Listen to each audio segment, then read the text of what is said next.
Okay, so we want to take a look in a little more detail at the Service Manager Control Panel query tool, and we're going to do this little Q&D, this quick and dirty unedited video to take a look at that. So I'm looking at the main screen for the query selector. I want to talk a little bit now about saving queries.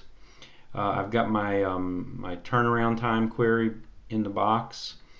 I've got my title in the box, and now what I'm going to do is I'm going to run my query, which has a couple prompts in it. I'm going to use the same values as before, and I'm going to run my query.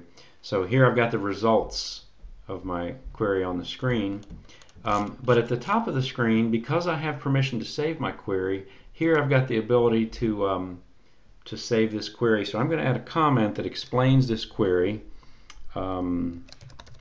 Lists items sold within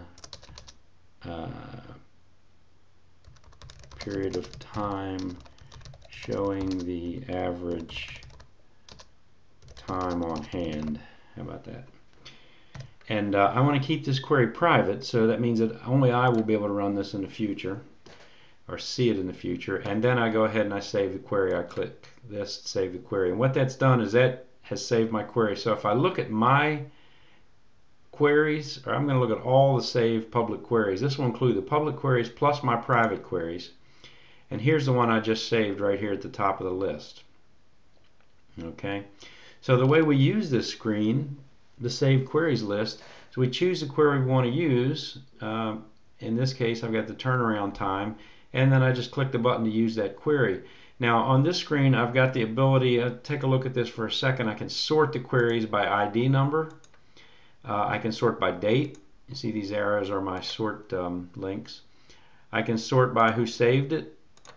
I can sort by title and comment and so on. I've also got this column here indicates whether or not this is a private query, in which case it would be private to me. And then I've got a button here to delete queries. If I want to delete one of the queries, that only works, of course, if I have the permission to delete queries. So I'm going to resort my list here. I'm going to find one. Let's see. Let me sort it by date.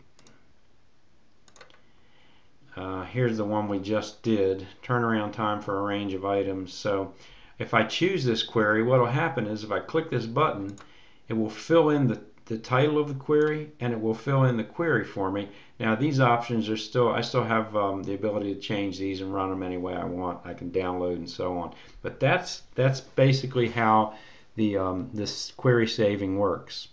And it's all controlled by permissions. You've got permissions to save queries, to create queries, to delete queries, and permission to see public queries and so on. So you have a lot of control over who can do what with that. A couple other links on this screen very briefly. This link here is a kind of a dictionary for all the tables and fields in the Service Manager Control Panel. I'm going to control click on this just to give you an idea what it looks like. This is a list of all the tables in the system. There are 101 tables at this time, and this has all of the field definitions, field names, field definitions, names of tables, and so on. Everything that you need, all the raw materials to build your own query.